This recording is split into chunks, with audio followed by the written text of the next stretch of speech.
Welcome to the Ohio Family Engagement Leadership Summit. We're glad that you could join us on this day of professional learning meant to take family, school, community partnership to the next level. My name is Sarah Owens, and I will be the session's moderator. The session is number 2, Engaging and Supporting Families of Students with Disabilities in the Post-School Transition Process. If you have any questions, concerns, or technical issues, please message me privately in the chat. If you would like contact hours for this session, a code will be provided at the end to enter a request form. Please be on the lookout for this code as it'll only be provided once. To ensure that all get the most out of today, we ask that all participants turn off their webcams and microphones.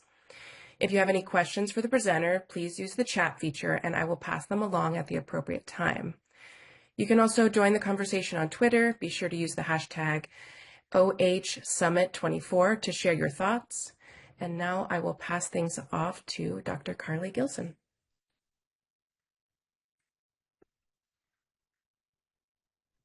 Hi, everyone. It's great to be with you all this morning. I hope you're enjoying the summit so far. I know we're just getting started, so I really appreciate you spending part of your morning with me.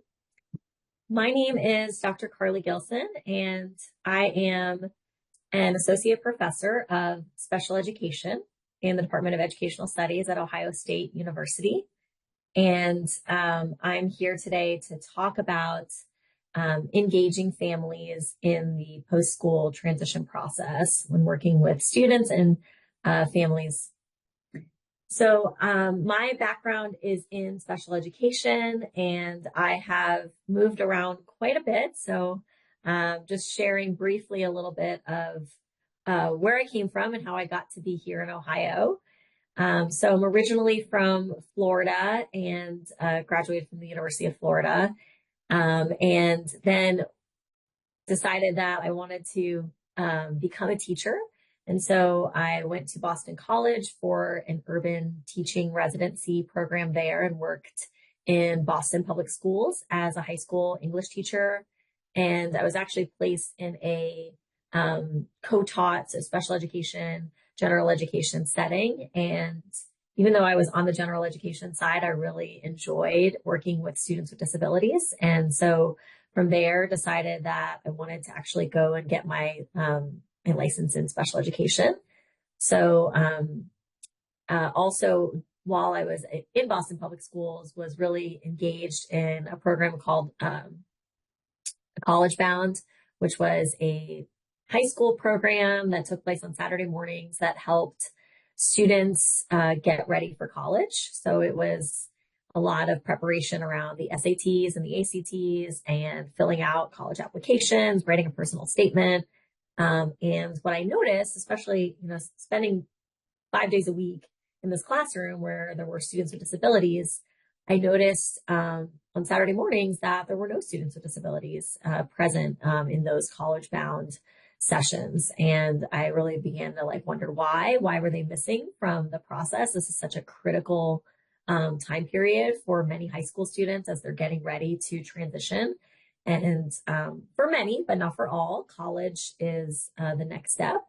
And I thought it was very telling to me that students with disabilities were left out. And I realized that there were huge gaps, not just in that particular service, but this is not a unique issue in Boston, but across the country, that when we think about transition and we think about what comes after high school, oftentimes students with disabilities and their families are left out of that conversation. So ultimately, that really propelled me to go back to school and get my PhD. I was at Vanderbilt University and focused specifically there on the transition to work and transition to higher education process for students with disabilities, more specifically students with intellectual and developmental disabilities. And really realized that there are a lot of historical and policy-based reasons why students with disabilities and their families are left out and why that process looks different. So I became very motivated to change that. And after earning my PhD, I had a faculty position at Texas A&M University, where I spent 5 years.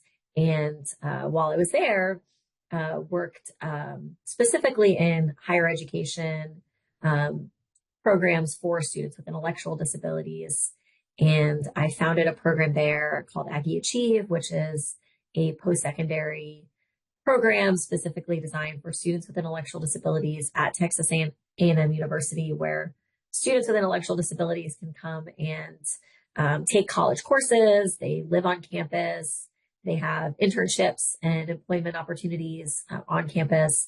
And then at the end, they earn a certificate. And it was really through that experience that I began to engage deeply with families, both in the college readiness process, so in working with them during the admissions, the application, the interviews, and then even as students were transitioning into the program, supporting families in that transition process, because it's a huge change, not just for the students, but for the families as well.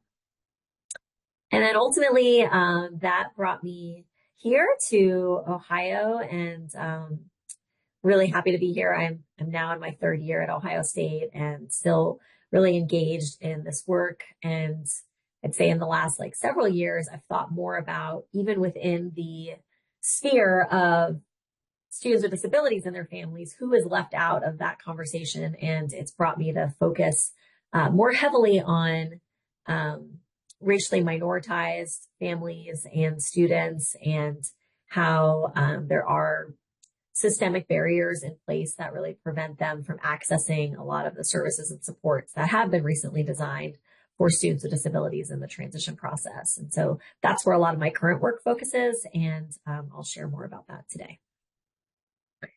So before we get started and get into the content, I would love to just hear from some of you. I know we've got a lot of people in the room, so you could just put it in the chat, but just sharing your name, your role, and then any type of experiences that you have supporting students of families with disabilities in the transition planning process, or even in the IEP planning process. And just for those of you maybe unfamiliar, IEP is the Individualized Education Program that guides special education services in public schools. So I'm just going to give you all a minute to pop that into the chat, and I'll take a look and go from there.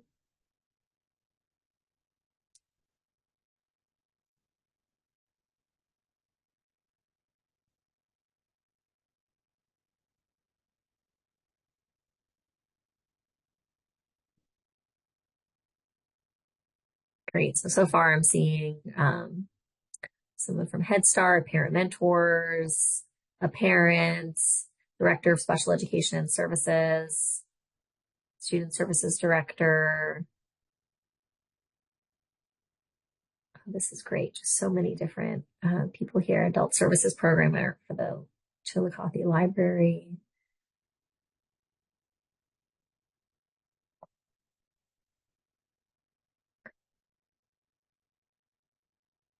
This is great. I can see that there are a lot of people who are already engaged in transition in personal or professional ways, familiar with the IEP process and special education. That really helps me to know, as I talk through some terminology today, that many of you are familiar, which is great. For parents, parent mentors, excellent. Oh, it's so great to have all of you here. I wish I could have a one-to-one conversation with each of you, because I'm sure you all have so many wonderful experiences to share.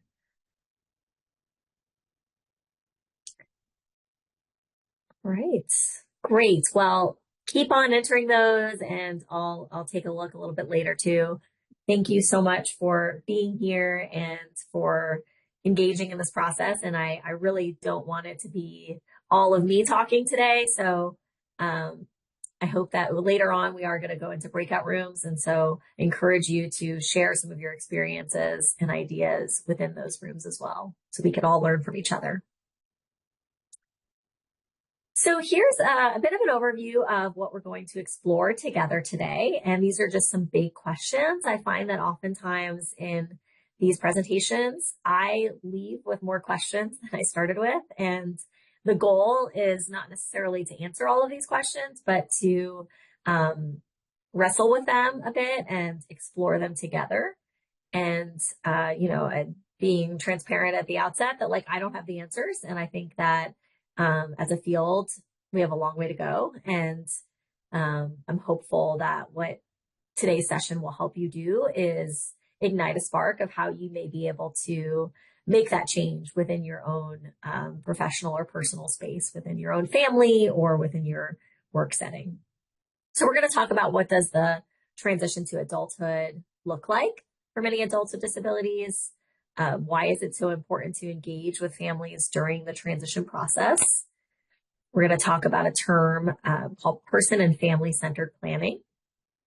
And then lastly, what tools can I use to support me in this work? So I'll leave you with some resources and ideas that you can share with others or use for your own. So I wanted to just start with grounding us in some of the terminology that I'll be using just so that it's clear. So I may reference IDEA, which is the Individuals with Disabilities Education Act or Education Improvement Act.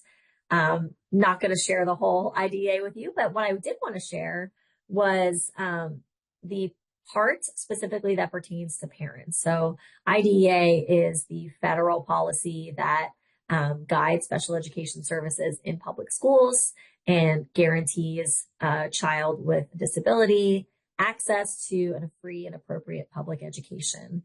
And I was curious as I was preparing for this, like, what does IDEA say about parents specifically? And this is a little bit of what I found. What it says a few other things, but this I felt was the most pertinent here, especially as it relates to the transition process.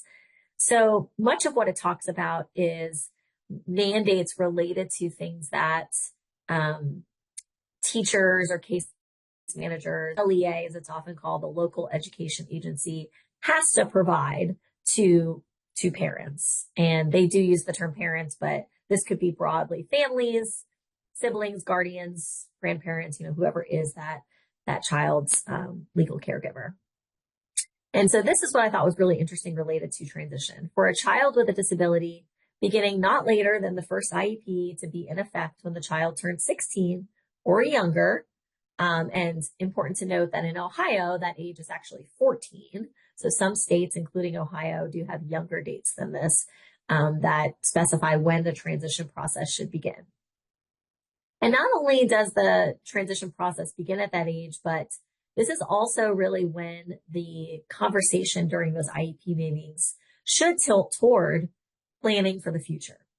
And many people just get stuck on the transition part of it, of planning for, that first day of the non-high school life, right? But really, these should be future focused meetings where we're vision setting and thinking not just about those early days or months after a student exits or graduates high school, but rather the whole trajectory of their life after that. And it's important that the parent be invited to the meeting, that the purpose of the meeting be clearly communicated, and that they have the opportunity, they being the parents or any other agency, to invite other representatives as well. And so I saw in the chat, some of you are parent mentors or advocates, and maybe you are some of the other people at the table on behalf of parents who attend these IEP meetings are probably very familiar with this. And the next definition is transition. This is also from IDEA, and a couple of things I have emphasized here that I really wanted to pull out. So transition is a coordinated set of activities, which means coordination, meaning that all of the entities within the school should work together. It is designed to be a results-oriented process. And I really stress that because oftentimes I think we're doing too much of checking the boxes just to check the boxes and not thinking enough about results and what that outcome looks like. And it should be focused on improving the academic and functional achievement of the child with a disability to facilitate their movement from school to post-school activities. And that is really critical in making sure that there's continuity of services and supports after the jurisdiction of IDEA is no longer there when a student exits high school. So that's what the intent of IDEA is. That's what the purpose is. So now we're going to shift and talk about what does it actually look like. And I'm actually going to go to the next slide first because this is a bit of a broader picture. So this is a question that I often ask a lot. What happens when the school bus stops coming? And that means what happens when school ends? And oftentimes, many students with disabilities, particularly students with significant disabilities, which may be characterized by having more significant support needs, oftentimes the last day of high school for those students is the last day that they have access to supports, the last day they feel included, the last day they feel connected to people outside of their own family. It is the last day that they feel challenged intellectually, the last day that they feel that they have opportunities to grow socially. And it's often been likened to the experience of a cliff where students and their families spend years in this school process, transition process, and it feels like they're working towards something, and then that school bus stops coming. It's the last day, and they just feel like they've been pushed off. And that is all too much of a reality for many, many students and their families. And so this also shows in some of the employment rates of students. Oh, I'm sorry. Can't tell I'm at home and my dog.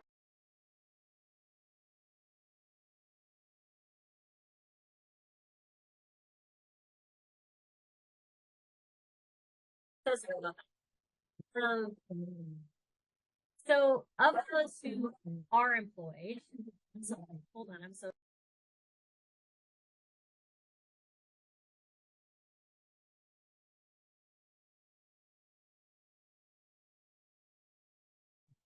sorry. I have a Chihuahua that is very excited when people walk by our house. So of those who are employed, they are often underemployed, meaning that they're working very low wage jobs. And in some states, it is still legal to offer below minimum wage jobs. And as a whole, this population experiences higher rates of poverty and social isolation outside of their community, where many times they are limited to their home. And I want to go back and talk a little bit about racially minoritized students. We don't have a lot of great data specifically on subpopulations based on, not only based on disability, but based on race and ethnicity as well. And the largest information that we have is from the NLTS, which is the National Longitudinal Transition Survey, and that shows that about 19% of African American young adults with disabilities are enrolled in college. 48% are employed in the community within the first 3 years after high school. And then for Hispanic young adults, 14% are enrolled in college, and a little more than half, 53%, are employed. And so that's just based on any type of disability. So as you might be able to imagine, students with more significant disabilities who also are racially minoritized have even lower outcomes. So all of this collectively tells the story of an urgent need to make some changes and to start with families in that process. This is just information specifically about Ohio, what I could find related to disability type as well. So when we talk about transition planning, transition involves all collaboration and facilitation of all possible adult roles. And I know this is a little bit blurry to see, but down here in this blue circle, we have family involvement as one of the critical pillars of strong transition planning. This Kohler's taxonomy of transition planning is still used widely as one of the foundational models of strong transition, and it shows all of the key players who need to be at the table. And family involvement is, of course, an important piece. But often it's not well defined what family involvement looks like and how is best to involve families beyond just inviting them to IEP meetings. And so one of the other questions we're exploring is, why does family engagement matter? And I think I don't really need to talk much about that for the purpose of today's summit, because that's what today is all about. So I think regardless of disability status or not, families are critical in the whole school and post-school process. But what I like to emphasize is that, it's just a reminder that throughout one's life, families are that clear constant. And, teachers come and go, therapists, case managers, all of these people who are in this outer circle here, in this orange sphere, people paid to be there. Those people are amazing and they are great supports. But at the end of the day, they are paid to be in that person's life. And if their position changes or if the student moves on, then that relationship also typically fades away. And then within that, in the next innermost circle is acquaintances. These are people that that a student might interact with in a high school setting, like a classmate or a clubmate, somebody that they see on a day-to-day basis. And when school ends, those relationships also end, because the basis of their relationship is on being at school every day. And once that goes away, then it typically really impacts that relationship as well. And then in the next circle is friends and close companions. And within that, unfortunately, students with disabilities often do not have many friends that are not in this bucket of either acquaintances or people with formal roles, such as like a best buddy or a peer mentor or someone that is a peer but might not be a friend that has a relationship that sustains after the structure of the school or the organization fades away. So then in the innermost circle, we have family. And those are the people who tend to be there throughout one's life and are the constant source of support. And beyond that, parent expectations are one of the greatest predictors of post-school outcomes for students with disabilities. And so that means that if a parent has high expectations for a student to have employment after school or to be involved in the community, then they are far more likely to actually do those things. And on the flip side, if the parents do not have those expectations, if they think that, and if they're constantly told by teachers that the student is not college bound or the student is not ready for employment, then they're going to start to internalize that, and their pathway will show that. So really, we don't know much about how parents view specific employment prospects. So and college-bound prospects. So as more and more opportunities come about, there needs to be more research that looks to parents to see what do they value in their son or daughter's post-school life. And so what we do know from research is that parents feel very left out of the IEP process. This is based on some research that I've conducted over several years, and the two most recent citations, Montoya and Shikarpuria, those focus specifically on racially minoritized families. And so the summary on this slide really reflects that population. And so they often report feeling insecurity of knowledge, like maybe they know things, but they don't feel comfortable expressing them. Many times, if you've been in an IEP meeting or you've read through the parent rights, it's a very difficult document for anyone to read and is filled with legal jargon that does not reflect how we actually talk during meetings. And so you might be able to imagine for someone who is reading it in their non-native language, it is even more challenging. They also report feeling confused with the process. Nobody ever really sat down and explained to them what the process entails. And some parents have reported feeling discrimination, feeling stigma and racism against themselves or against their child. And as such, that really impacts the relationship that they have with the families and with the school support staff. And it's not just issues related to the parents or families having challenges, but staff report lack of knowledge in how to support families.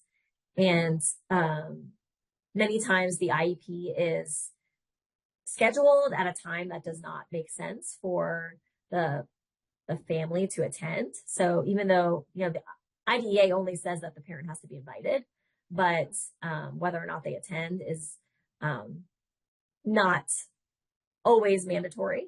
And so there might be some big decisions made without the parent being present, and all they have to do is sign off on it, but they didn't get to have their input shared.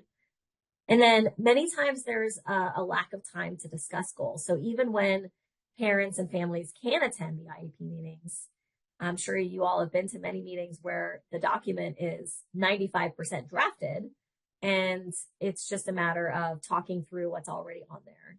And I agree that does make the meeting go more efficiently, but it leaves out time for an organic brainstorming process to take place where the parent feels like they can really share their own input and make sure that their voice is heard. And so all of these challenges persist, specifically in the transition planning process when it's most critical, because decisions are being made at these meetings that change the course of a person's entire life. And so I wanted to share some actual quotes from the parents that we interviewed for the study. And I'll just give you a minute to read, and I'll share one out as well.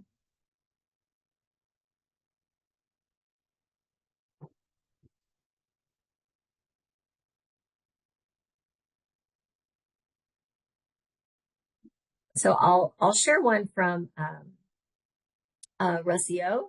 She said, at the first IEP meeting, I was terrified because we don't expect 10 people there. I was like, what is happening? What are we going to do? I was very scared and anxious because I didn't know what was going to happen with my son. And so you can imagine that overwhelming process of just not knowing why are there so many people in this room to talk about my son? Maybe they only thought it was going to be just the teacher and themselves there. And another one I'll just share quickly. Martha says, at the beginning, I didn't say anything. I felt that I was just nodding, saying, yes, it's fine. At the first meeting, you think you have no options. They tell you it is a legal document, so sign it. And so Martha, and this is the case for many parents, where she didn't realize that she could advocate and that she could make changes to the document.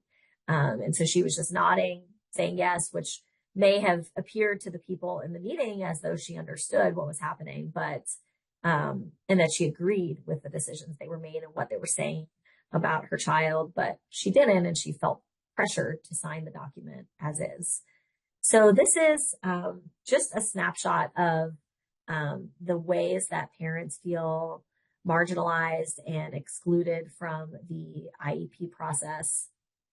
And it can feel very discouraging. I know we have a lot of parents on here today, and I hope that this does not reflect your feelings, but if it does, then know that you are not alone in the process. And, what I want to spend the rest of our time together today focused on is, how do we change that?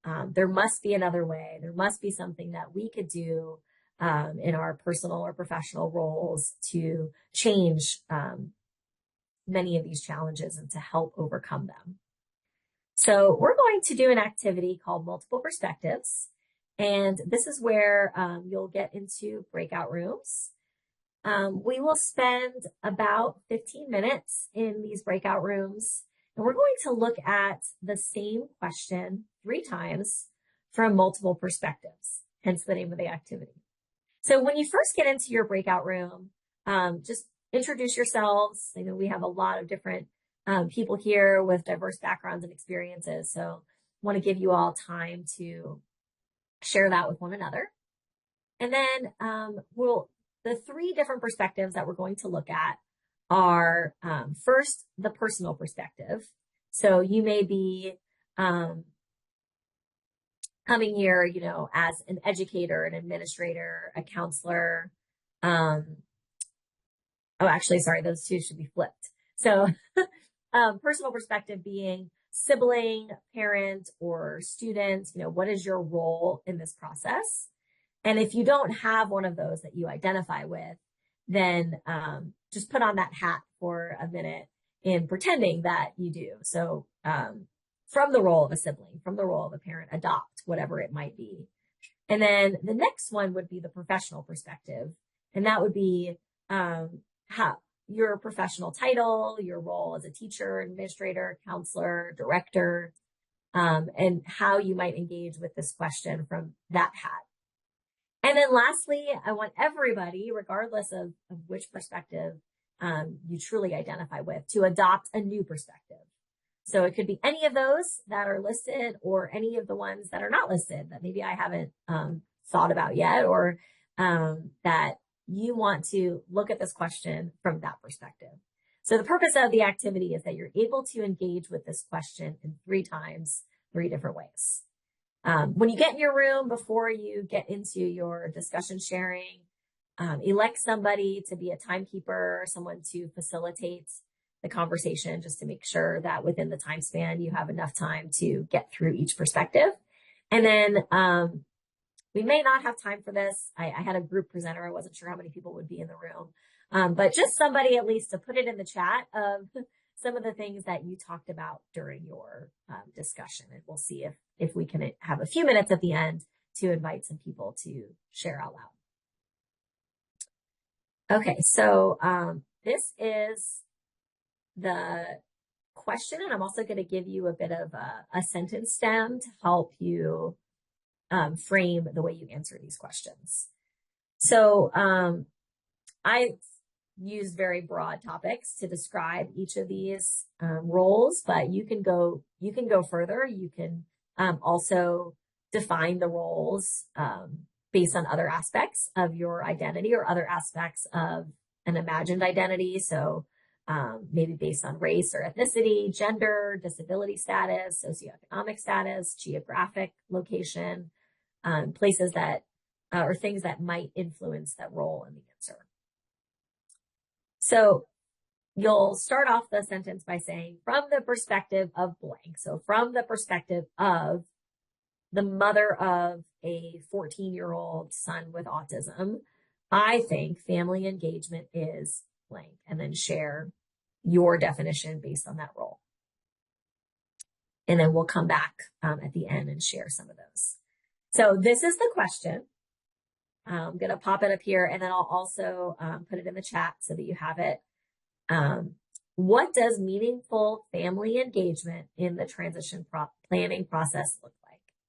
So I want you to think about what this looks like from all of these different perspectives.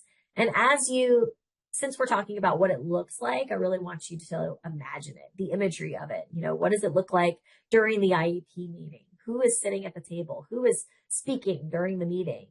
The crafting of the document. Who is the one that is making those goals? Who is the one that is signing the document? What is the student's role in that? So really thinking through, like, as much as you can, if you've ever been to an IEP meeting, reimagine it. I like to call this the blue sky of, like, if it were a perfect world, what would it look like? Okay, so I'm going to stop here, and I believe Sarah has set up the breakout rooms. Yes. I was just putting that in the chat. Okay, opening all the rooms. Okay, great. Thank you. We'll see you in about 15 minutes.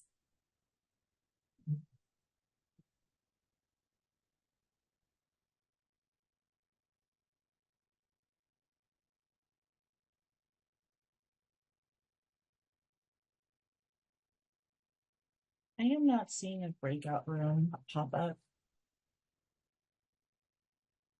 Let me see.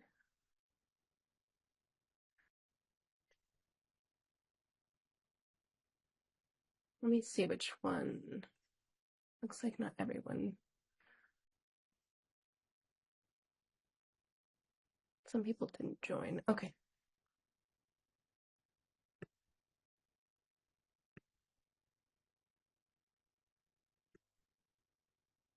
That's Susie. Yeah, I still Okay. can't. It might be me. My computer has been having issues. In a different session, it was like asking to record, but I was not asking to record. Okay. I think you're able to move her. Yeah, I'm gonna assign her to a room. There we go. Susie, did you get a notification? I did, thank you. You're welcome.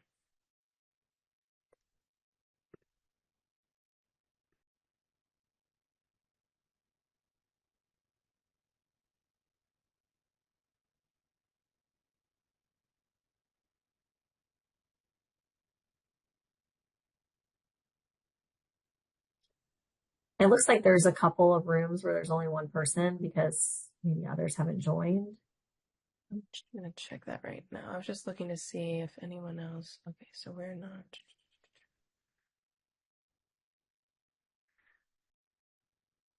I see one person in room 9. Just gonna move them over to 10.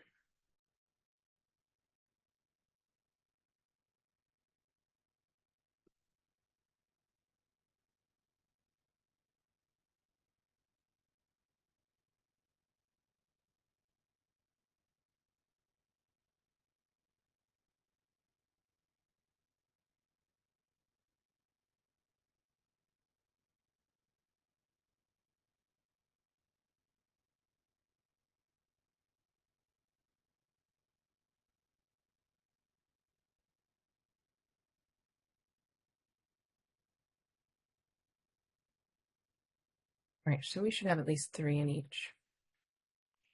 Go ahead.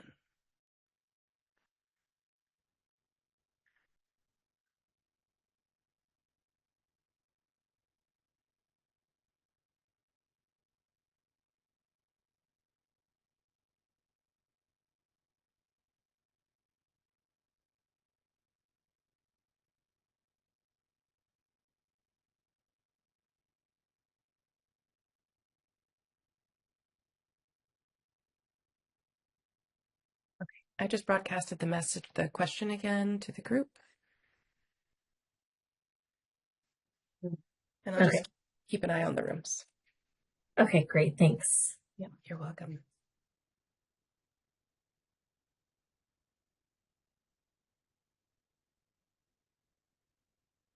And I took care of Gwen, in case you're wondering. She said in the chat. Yeah.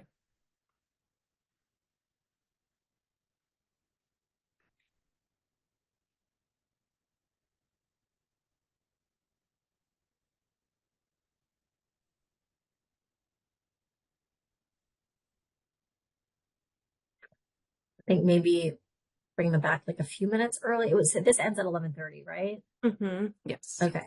Yeah. So, a few things I wanted to make sure we had time to. So we might not have 10 minutes for questions. Maybe Okay. probably realistically be more like 5 minutes. 5 minutes. Okay. And I didn't see any questions yet, so there might be some at the end.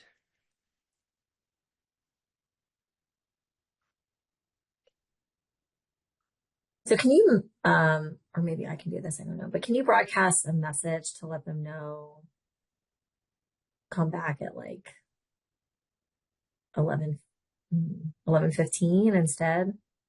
Yes.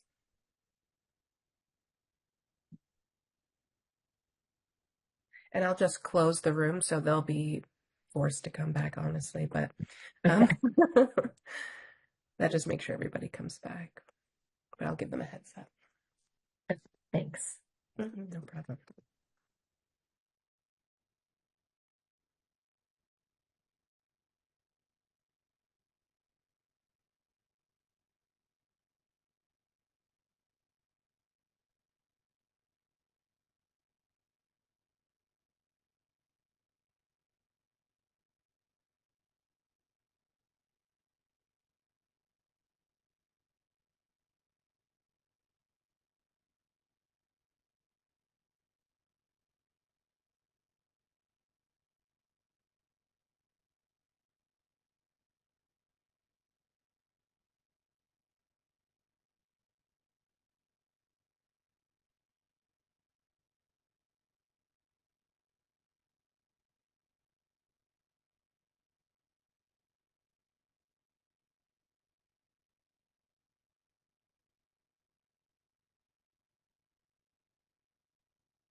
I'm going to close the rooms. It'll take 60 seconds for everyone to come back.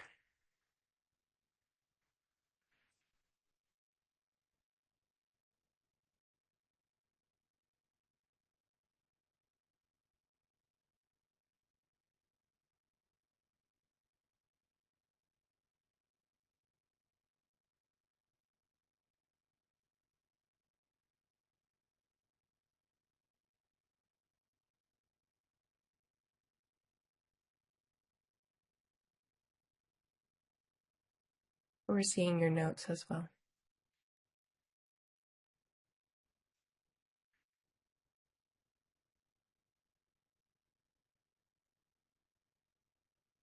Is that better?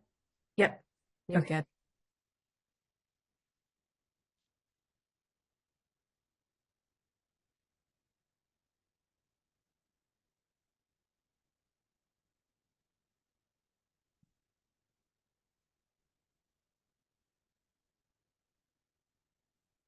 And welcome back, everyone. Sorry, I know you didn't quite get 15 minutes in there. Just wanted to realize we were running a little short on time. So maybe you didn't have time to do all three perspectives, and that's okay. But as we come back, I would like you to invite one person from each room to share a summary of their discussion in the chat. So just curious what you all thought of this activity, which perspectives were represented, and if you want to frame your response or your synthesis response, you could say, having heard all the other points in the room, I now think blank. Maybe if your perspective, your own perspective has changed on this, or any other reflections you might have about the differences in responses. I noticed that my responses were blank, but other responses were blank, or I noticed our responses collectively were framed a certain way. So really, I'm open to anything. Like, just what did you learn from this activity? And I know you didn't quite have the full time, but how much of it, if possible, helped your perspective evolve?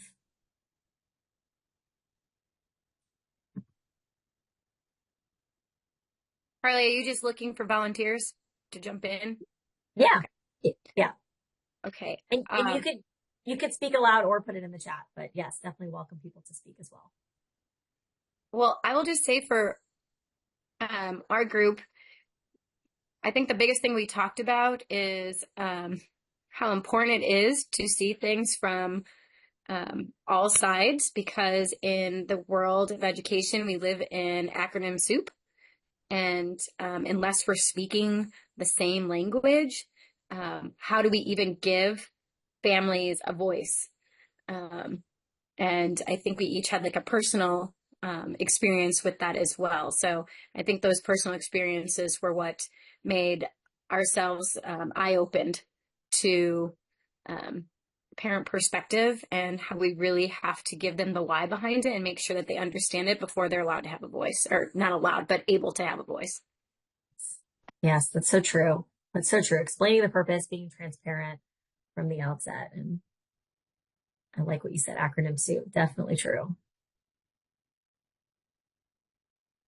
I saw others. We discussed making sure the voice of the student and the voice of the family is in the IEP discussion as much as possible. Yeah.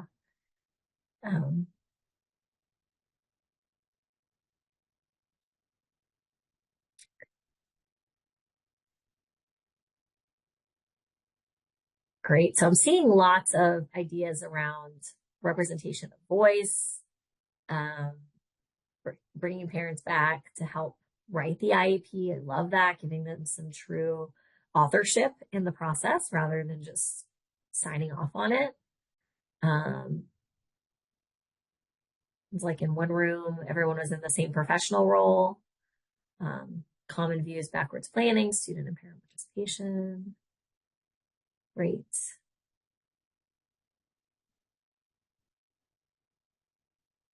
Oh, I love charting the life course. I see a couple of people have brought that up. That's great. Okay. Well, continue to pop those in, and I'll welcome some more questions at the end.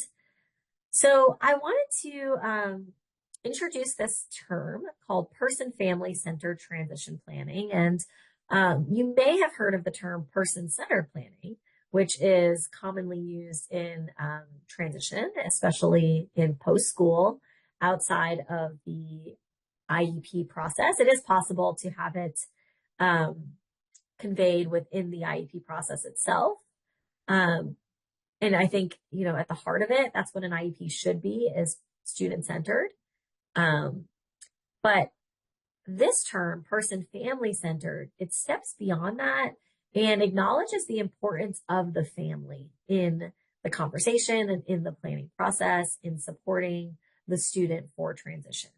So when we are engaging in the IEP process with person-family centered transition planning in mind, those outcomes are designed not just with the approval of the student and family, but with the family and students' input at the center. And it really reflects the values and the voices of parents and family members. And it may not be, it's going to be individualized for every student, but it should be reflective of those unique values and expectations that parents have. In a person-family centered transition planning model, the responsibility for transition services and understanding what those are and dictating what those are shared. So not just being talked to the parents and explained, this is what your child is going to receive, but actually co-constructed alongside them. It is indicative of really strong relationships between the family and the school, and other post agencies as well, like vocational rehabilitation or an inclusive post-secondary program, maybe like a center for independent living, some organizations that are going to pick up where the school leaves off after the student exits high school. When conducting transition assessments, making sure that family input is a part of that process and that the assessments that we are conducting and even the way that we're sharing results with the family is based on the student and family strengths and not solely from this deficit-based perspective about, the weaknesses of the student, but instead emphasizing the areas where they can grow. In this process, adaptations are made that reflect the sociocultural and linguistic backgrounds of the family, and not just in the pure sense of providing translation or interpreters, but truly adapting. So thinking through, even when we're deciding assessments, is this assessment the most appropriate? Is self-determination really a cultural value for this family? It may or may not be. That when we're designing transition goals, it should be aligned with the youth and their family perspective and their expectations. So making sure that their voice is amplified throughout that process. And the goal setting process considers decision-making structures in each family. I really like this too, because you might be able to envision that there's more people at the table than even just the parents. It might be grandparents are heavily involved, or aunts and uncles, or siblings, or even someone who's not a family member, but maybe a faith community member or a family friend, or an advocate or somebody that really cares for the family and the student and is also a decision maker in their future planning process. So just want to leave you with some strategies. So what can you all do if you are an educator and practitioner? Not surprisingly, just like everything in education, there is no one size fits all approach. So some of the important things that you can do to emphasize this structure of family, student and family centered transition planning is at the beginning, making sure that you are seeking to understand each family's unique value systems, cultural expectations. It's important to explain the process in advance. So even before age 14, when transition planning begins, that maybe when the student is like in middle school, sitting down with them and explaining, here's how things are going to change in the next several years. This is what it's going to look like. And even though we're not initiating that process yet, it gives parents a heads up of what to expect. And then before each IEP meeting, whether or not they're going to be at the meeting, sharing a draft of the document with them well in advance, like not the day before, but ideally at least a week in advance, and actually provide space for them to give input and ask questions, and give them a chance to change it if that is what they really think is necessary, changing goals, maybe shifting a focus area, adding in a support, but not waiting until the meeting to do that. And then finding ways, whether it's formal or informal data collection about the family's post-school expectations, maybe an interview with each parent and the students about what their goals and their hopes and desires are, and make sure that that is also reflected in the process. So what this might look like in practice, some little things like even asking families about their preferred method of communication. So do they want to communicate over email or text or phone call? What makes sense for them? When you establish relationships, don't wait until something bad happens to make that first phone call, or wait until the first IEP meeting to make that call, but instead, as much as possible, I know, we have a million other things to do as educators, but when possible, in some way to share the updates and celebrations, so that the families are encouraged by that as well. It's standard to report progress monitoring data every 4 weeks, but when you're reporting that, doing so in a way that is easy for the family to understand. I remember, as a teacher, oftentimes I would just get these like graphs to send home, and without the context of knowing, what does that mean? Why does that matter for me? Especially thinking about transition goals, not just those annual goals. And then, like I mentioned earlier, interviewing each student and their family separately and together so that you can see some of those goals reflected and make sure that they're embedded into the process. So I don't know, everybody here might already be engaged in that secondary process, but I also like to emphasize this, even if you are an educator or a parent of a younger child or work with younger students, that it's important to start early. Transition is not something that we should just begin thinking about when it's federally and state required to do so, but as early as possible. And acknowledging where the families are with that, even in elementary school, what are their hopes, fears, goals? What do they need from you in this process? And because, as we said earlier, those parent expectations are so critical, and you might be able to help them lift and help them evolve over time.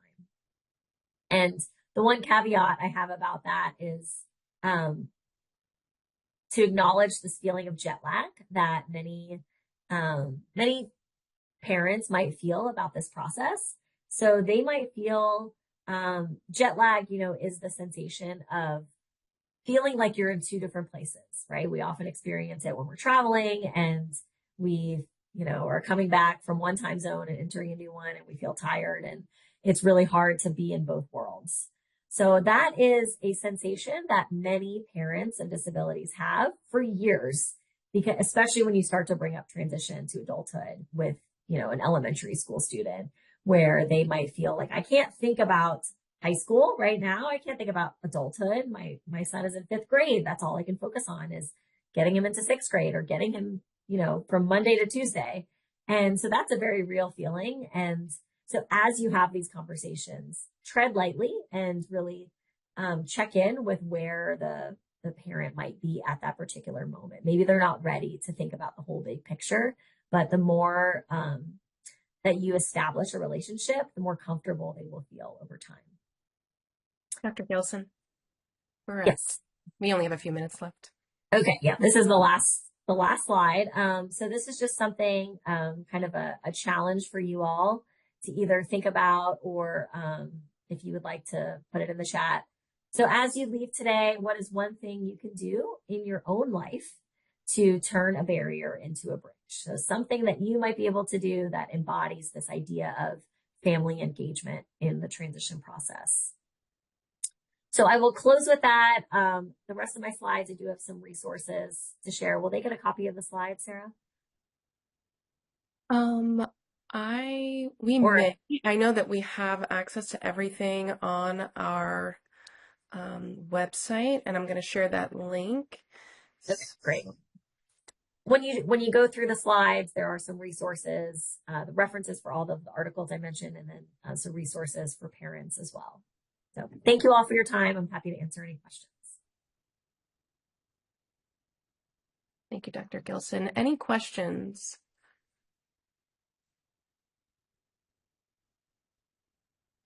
Yes, the keyword. I'll get to that in just a moment.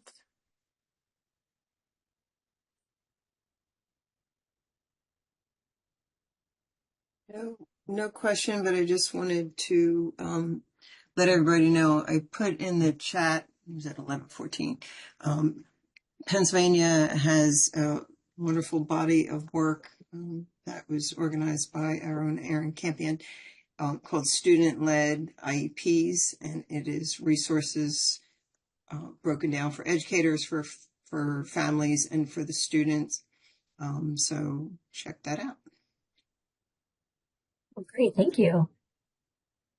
Just what you were saying, Dr. Wilson, if you start like kindergarten up, every child can do something in their IEP and just get to know it by the time they are at transition age. They're comfortable with it and are really leading it and leading, what their future is going to look like. Yes, that's so true. Just starting with little ways that the student can take some leadership in their meetings and feel more involved in the process. Okay, wonderful. Well, thank you, Dr. Gilson, for sharing your time and knowledge with us today. Please join me in thanking Dr. Gilson in the chat. There's going to be a 30-minute break for lunch, and we will put any remaining participants in a waiting room. If you are staying for the next session in this room, you'll be readmitted after the break. If this is your final session for today, we'd like you to take a survey. Here's that link. We're asking that you only take the survey once, so please wait until after you've taken your final session for the day. The next session will begin at 12 p.m. with the panel in the main room. And remember to keep the conversation going on Twitter with our hashtag OHSummit2024. And I'm going to share the code for this session, which is color. Thank you all so much. And sorry again about my dog. Oh, it's totally fine. I didn't even hear it. Oh, good. Yeah, no, it was totally fine. And I'll just put my email in the chat as well in case anyone wants to follow up with any questions. Thank you all. Enjoy the rest of your day. Thanks, everyone.